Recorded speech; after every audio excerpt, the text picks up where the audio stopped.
In this video, we'll be taking a look at how to identify different gases and some reactions that produce the gases in the atmosphere or happen because those gases are present.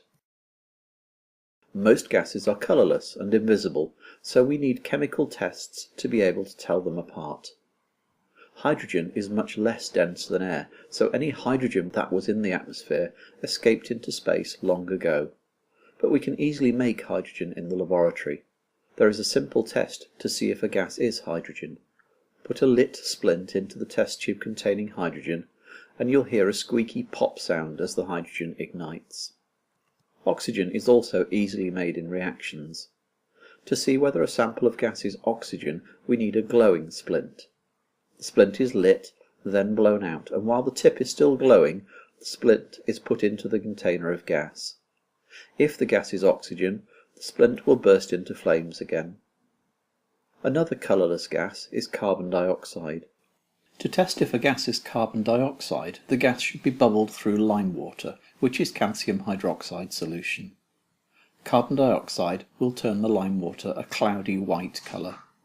If the gas does not give a positive result to any of these three tests, we can't say what the gas is, and must not assume that the gas is nitrogen. Other gases, such as argon, would produce the same results as nitrogen.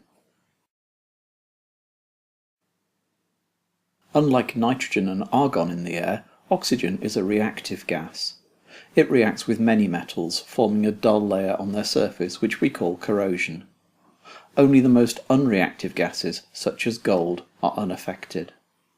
Iron is corroded when it reacts with oxygen, and when water is also present, we see rusting, the formation of hydrated iron oxide which eats away at the iron. The reaction taking place can be shown as iron plus oxygen react to make iron oxide, although in reality we also need water present, which makes the reaction a bit more complicated. Usually we're trying to stop the rusting reaction taking place. To do this, we need to stop the iron coming into contact with air and moisture. We can provide a barrier to prevent this by coating the iron with paint, oil, grease, plastic, or a layer of another metal. If these barriers break down, rust forms underneath where the iron is reacting to form reddish-brown iron oxide. Another different kind of reaction is involved in forming much of the carbon dioxide that's present in our atmosphere, and this reaction takes place deep underground inside volcanoes. This is thermal decomposition, which means breaking down a substance using heat.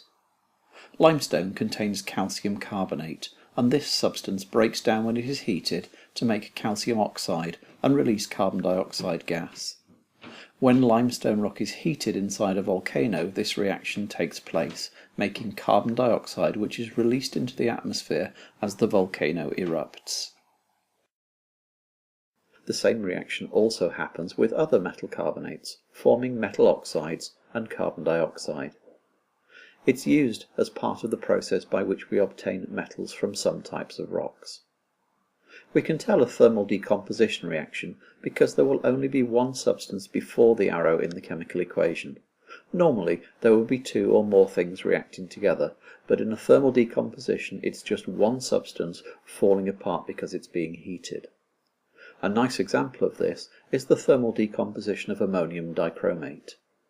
Look at the equation and notice how there's only one reactant, then the arrow and three products.